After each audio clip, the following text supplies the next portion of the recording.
Oh boy. I'm putting this one off for a bit. So, last time I played this game, my computer froze. Just my entire computer froze, which I'm like, what the fuck? Why did that happen? And it hasn't happened since, so I don't know what caused it, or if it'll ever happen again, or just a weird fluke, or what. But I lost my recording of this episode when I was like about to be finished with it. So pretty much an entire episode's worth of content was lost, but I have a save, so we can just go back. Maybe I'll do it faster this time because I've done it before. It's a bit of a bummer though, because there's so much backtracking in this part of the game, and now I've got to do the backtracking again, which only heightens it. But here we go. Ah, you are still alive. Well, we have some fortune left. Some relief for Flavio. I thought some jungle beast was snacking on you, while everyone is accounted for. Now wait one moment, am I wrong? Are we still one man short? That's right. Bobbery sacrificed himself to save us from the ghosts. Please, we've got to go back and help him. What lunacy bursts from your mouth? The Admiral lives with fortitude. Mario, front and center, I entrust you with the mission to save our dear Admiral. What's that you say? Chocolate-cola? Well, why would I have that? But, yes, by the way. Flavio is merely curious. What do you need it for? What now? The Admiral may soon perish, and he wants to drink it as his last wish. So what we are dealing with here is a sort of last request, am I correct? Well, Flavio has no choice. I found it on the beach, but for this noble cause I yield. However, this chocolate cola is part of my, our supplies, which we need to survive. So I will need you to find something to eat to replace this. On this, I do not budge. It's not even yours, isn't it his? Wasn't he keeping it? Yes. I am sure there is something on this island that would be a suitable replacement. Yeah, that's what the coconuts are for that we already found. Bloop. Aha! A coconut, is it not? Well, that is island fare, but somewhat cliched. Well, perhaps I had set my hopes too high for a foraging non-gourmand such as you. Well, here you go. Take the chocolate cola and give my regards to the Admiral. You got it, dumb bastard. Tell him to waft the bouquet, swizzle it gently, and savor all of the fine fizziness. You pretentious bastard. Another loop, another chance to get one of these guys.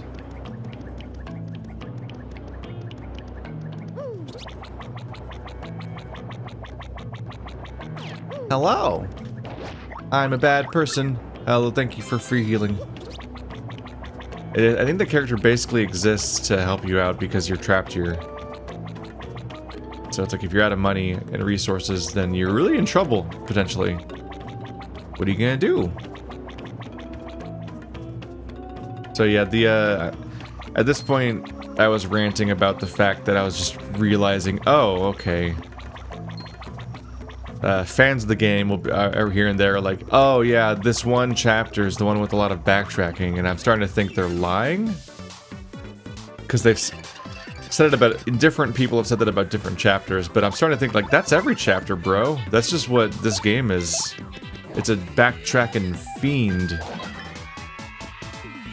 Pretty much every chapter so far, I think you get an objective at distant bad enemy location, then you go back to your base, then you go back to the distant location, then you go back to your base, and it's like,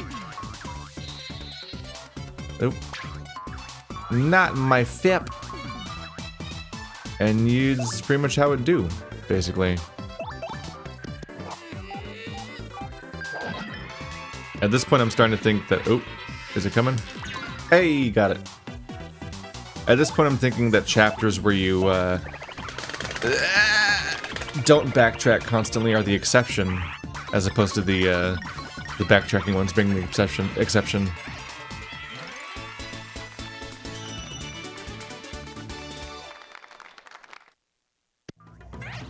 There we go. Yeah, fuck. I hate piranha plants, by the way. God, I hate them. It's just the fact that you can't avoid them. It's the combination of the two things, basically, where it's like, ah, backtracking, dang it, alright, here we go. And then it's like, well, at least I can try to avoid the enemies, but then it's like the piranha plants freaking punish you for trying to quickly go through the area that they're making you backtrack through. Because those enemies teleport in front of you over and over again, making them borderline unavoidable. Like, now what I need to be doing is I think what I need to be doing is I need to be not using Zane or any fast movement, because I guess you have to try to stun them with Coops, if anything. Yeah, at this point, but at this point in the chapter each time where it's like, okay, now zigzag back and forth across the map 12 times, I'm always like, okay, I just want to go fast. But then they have the piranha plants, so I'm like, no, man, stop it. An in coupon is trash. You're dead to me. Why is that there, though, also? How many tourists have died on this island one by one over the years? Egads, the horrors.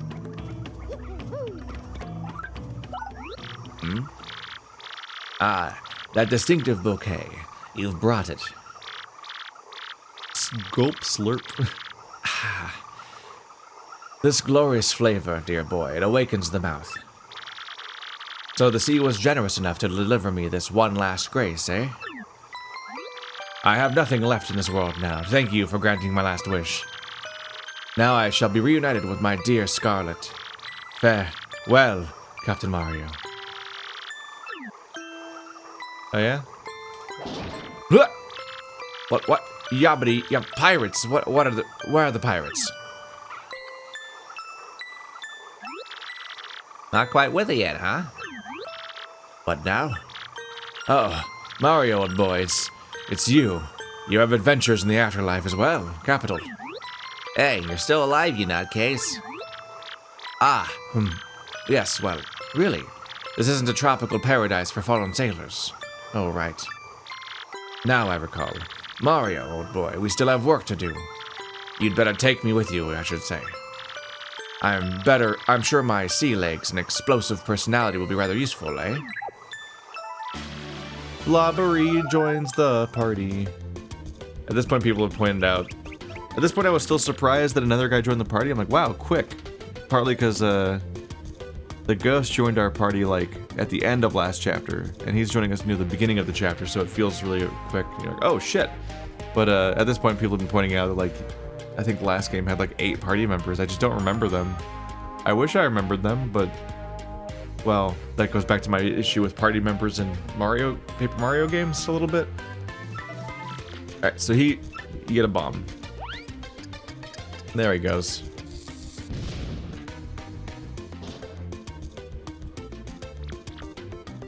Use Bobbery's explosions to blast cracks open, destroy walls, and activate switches.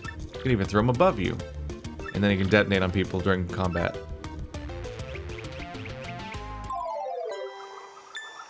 We'll save a little time here because I won't be trying to brute force this as long as I did the first time around. But no, I did kind of lose my shit at that part where I jokingly hit him with a hammer because that's what I do all the time, and it actually worked. But there's a hammer up, look at that, like there's a bomb icon up there, and like I wanted to throw him up there and figure out how to do that, but I can't, unfortunately. And that makes me sad. But yeah, at this point in the game, I'm definitely like, I was shocked when I read comments saying that there was 8 party members in the last game, because I kind of didn't believe them, and so I had to look it up to confirm it.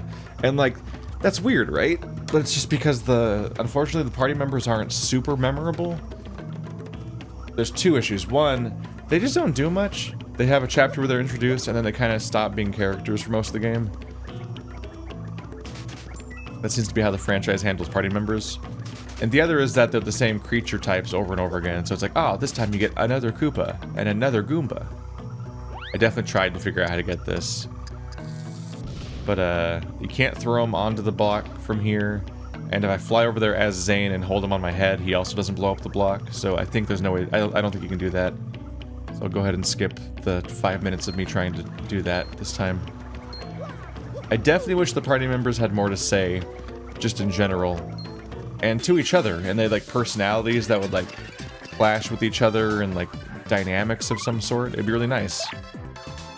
Like those moments in Mass Effect where you walk in on your crew members arguing with each other and you're like, oh, shit. Throw 3 time bombs that will explode 1 turn later. I don't want to... Let's see. Press A and release when the... Like, oh, it's just one of these. Okay. A single target. Okay. I don't think I got a chance to use them in combat yet. Probably because I switched to Zane immediately to move faster.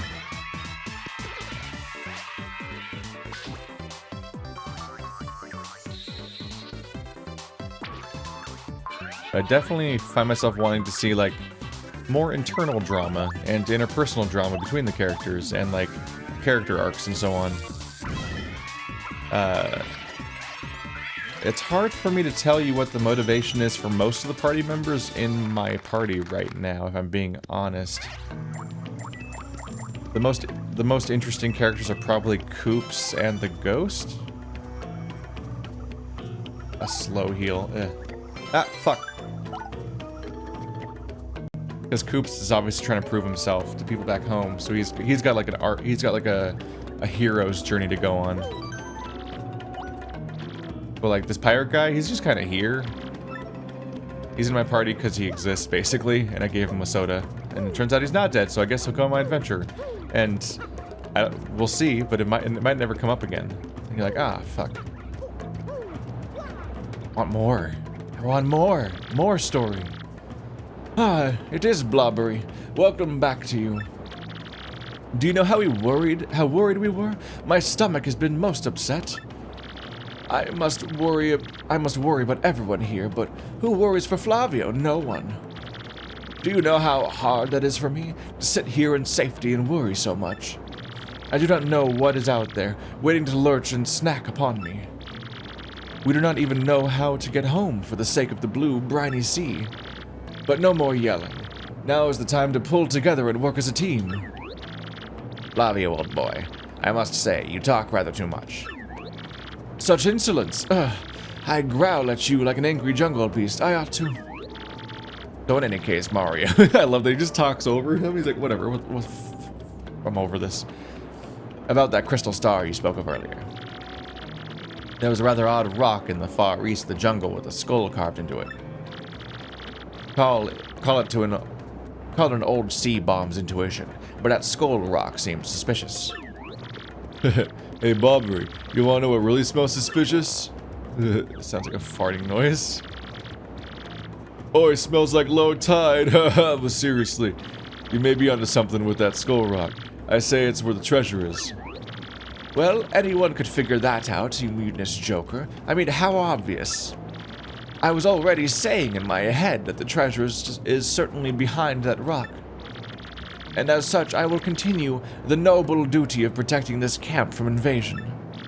Captain Mario, carry on. I am sorry to make so many requests, but, you know.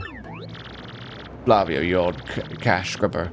If you want treasure, why don't you go get it yourself? Oh, well, yes, Admiral, you see, Well, yes, you have a point. Let us decide this fair and square, shall we? Listen to me, everyone. Who thinks I should go along and investigate the skull rock? Oh, heck yeah. Get the fuck out of here. I hate you. There you have it, Flavio. Fair and square, what? No, not fair. Flavio hates you all. And now he's stuck in with us, and he's gonna be in a long JRPG chain of people behind us. The writing in Paper Mario can actually be pretty good. My issue is just that the moment you finish a character's chapter, they kind of stop existing. And most of the time don't really matter. They're almost treated like optional characters, if you know what I mean. Because if you, like in a game like Walking Dead, where you have to worry about whether or not a character might have been, oh god. Oh god. 2 of them. In a game like Walking Dead, where a character might be dead, for example, you'll notice that the characters that could be dead just kind of take a back seat narratively and have much more modular dialogue that isn't very structurally important to the story. Because they're like, well, what if he's dead? Then we'd have to rewrite the whole scene. That's hard. Bloop. And a lot of the party members kind of feel like they were written as almost as if you could have not taken them, which I don't think is an option. So they have a lot of story in their chapter, but then they just kind of follow you around. And this is not always a JRPG thing. In fact, there are a lot of JRPGs that do a better job at contextualizing why people are chasing you, and there are Western RPGs that sometimes drop the ball. Like when you play Mass Effect 1, you get a very clear indication for like why Liara is along for the ride and why Garrus is along for the ride, for example. You're like, oh, okay, I get why these people are coming with me. Then you get to a game like Pillars of Eternity, and Pillars of Eternity 1 has a lot of characters that stick with you for the entire, like, incredibly long campaign with a huge amount of stakes and crazy shit going on. And you're in some of those cases, like Sagani is the one I pick on sometimes. It's like, oh, she's got this really specific goal to find this one thing, and her side quest is like 20 minutes long in total. And that's her incentive to be in the game at all. But then after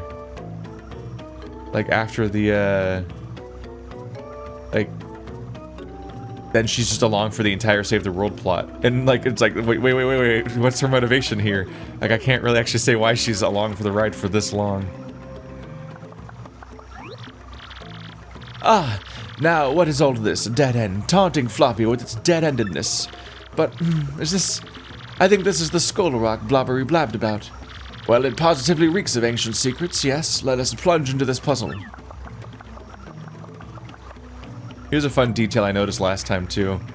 If I walk up and down, you can see that these guys have eyes. They're probably gonna wake up. I say probably because I started trying to solve the riddle and then the computer froze and I'm like, oh, my footage is gone. This is all a moot point. So I didn't actually finish it. You don't necessarily believe me because you're probably like, oh yeah, you saw the eyes already, you cheater. But I swear, in the last video I was like, look at the little eyes. As I walk up and down, you can see a 1 pixel tall horizontal line of blue eyes in the blue mustaches eye sockets and red eyes and the red mustaches eye sockets. You can kind of see the seam. It's like the eyes are already, yeah, you can see the red ones right now, all the time. The eyes are definitely already rendered there.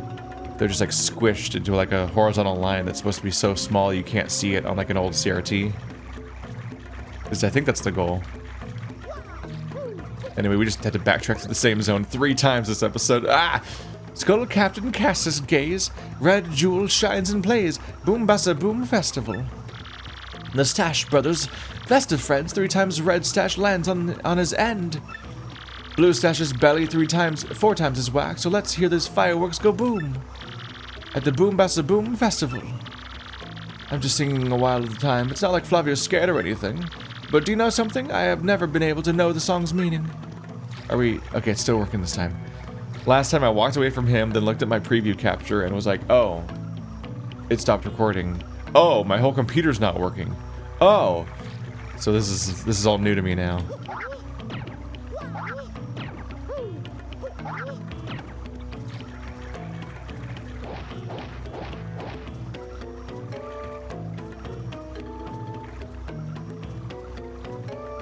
Well, thought I got it.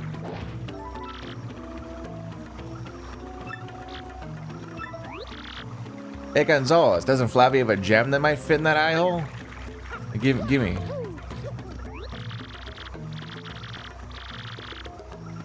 Skull Captain casts his gaze. Red Jewel shines and plays. Give me that jewel. 3 times Red Stash lands on his end. Blue Stash's belly 4 times is whacked. So, yeah, ground pound and then hammer, right? My 2 things.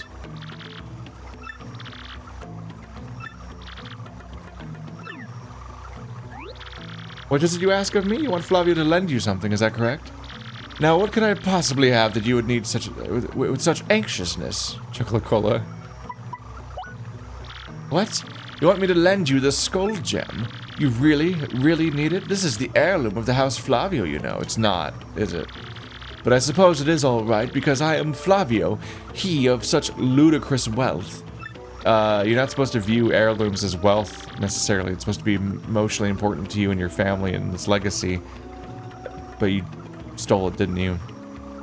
And then there's the chocolate cola, which I think was the bombs. Then you just pretend it's from yours. I'm just lending it to you, though. Do not dare run off with it. Do not make me dock pay. You don't pay me. I'm your captain and you don't pay me. Just so we're clear. There we go. Ah, there we go. There's the eyeballs.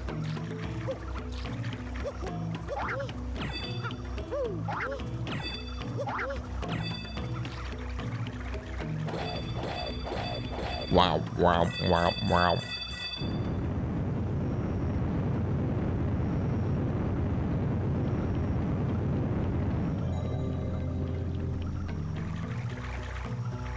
Can I jump that high?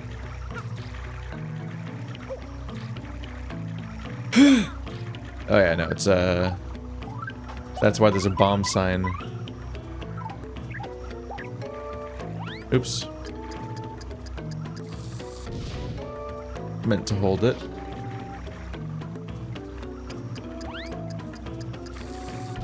Oh. Get in there. There we go. Oh, such excitement, the cave entrance. Huh? What? Ah, my skull gem. Mario, what were you thinking? That gem was part of the House of Flavio. Wait, you're whining. Whew. Oh, what a happy day. I have my skull gem back. My jolliness has no end. Now then, I'm sure you're all disappointed, but Flavio must be headed back now. I cannot let those back at camp worry about me further. You two understand, yes? So, let me know when you find that glittery treasure, alright? You little punk. You little punk ass! You know, the game has a lot of personality to its writing, obviously. That's why I look at the side characters, I'm like, but why do you have to vanish into the background the moment we finish your storyline? You're gonna be with me the rest of the game. They mostly just say incidental dialogue, where they... sometimes it's like, and here's the part where the party member responds, and usually... like, every party member, as far as I can tell, probably says basically the same thing, but with a slight tinge of, like, that's their personality and how they would say it. But that's not the same thing as having, like, dialogue for that character specifically. Because dialogue for that character would be informed by their personality and, like, happening for a reason, as opposed to, like, a catch-all, and then your party member says something, which is like a... they're gonna functionally say mostly the same thing. Because it has to match the script, and you're like, no, no. Scoffing at danger, my brave explorers enter the cave. Will they actually find the Pirate King's treasure? I tremble with anticipation, positively quivering. Bottles, dead. That bottle's as big as I am. Nope.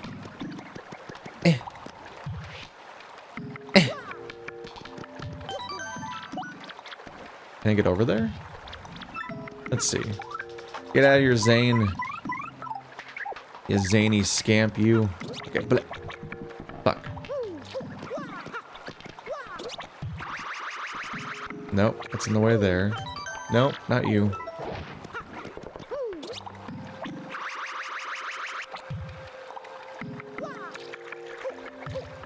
Can't jump on the barrel. There's no crack or anything, so it's probably nothing. Fuck. Can I even throw him up there? I think it's too close to the wall. Just looks like something. Secret staircase exposed. No. Not this time. But yeah, like, for example, I can't tell you why Flurry is here. Like, what is her character motivation? He was gonna help me with the mice, I think. Maybe. Like, Vivian has antagonists to engage with. Zane was hatched here. It's like when you have a golem in your party or something, or like something like that. In fact, yeah, like Shale from... Maybe not Shale necessarily. Was Shale bound to me? At the very least, Grunt. Grunt is born on your ship, so you're like, oh, okay, Grunt. This is just the family that Grunt has, so he's just gonna be here. Goombella? Honestly, can't remember why she's here at the beginning of the game. It's like if they do have a character motivation, it can't be that important because it never comes up and they never talk about it more.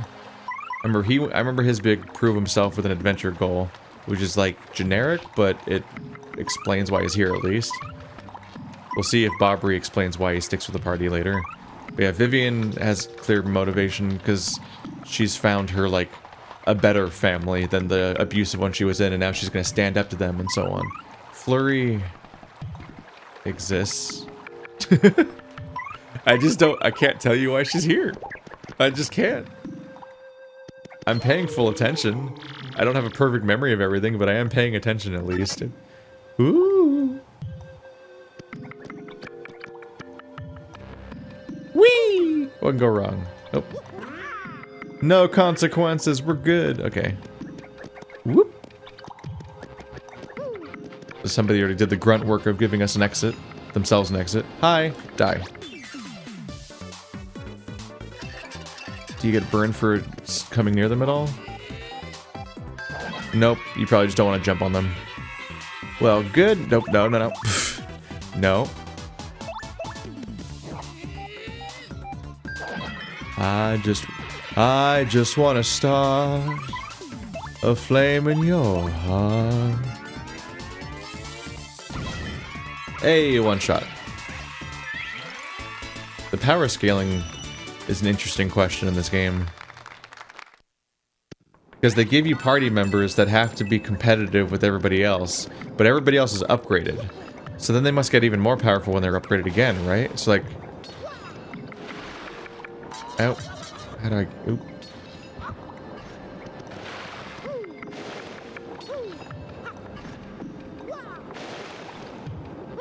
There it is.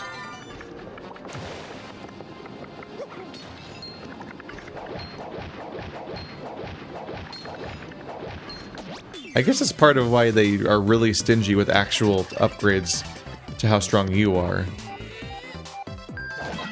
Because they have to actually kind of stagnate the actual damage values for a lot of the game.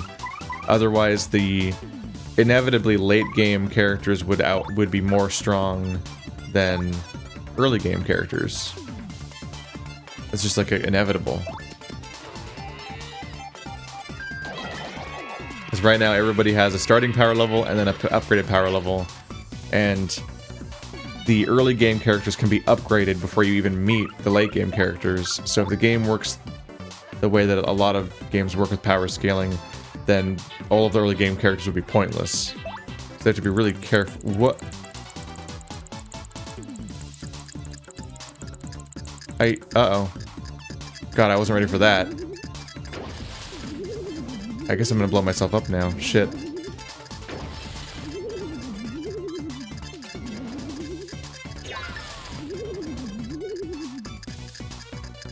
So that's gonna hurt me, right?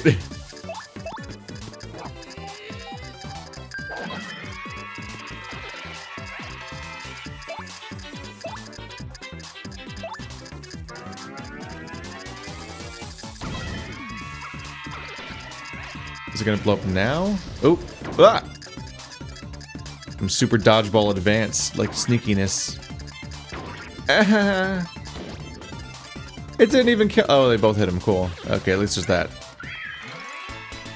20 XP. That's a lot for one fight. There you go. I will take that shit for sure. Yeah, here's Zane. Fuck. I'm really good at just running off the cliff. Not quite hitting A in time. Obviously, I'm trying to press at the last possible second to maximize the range, but I am trash.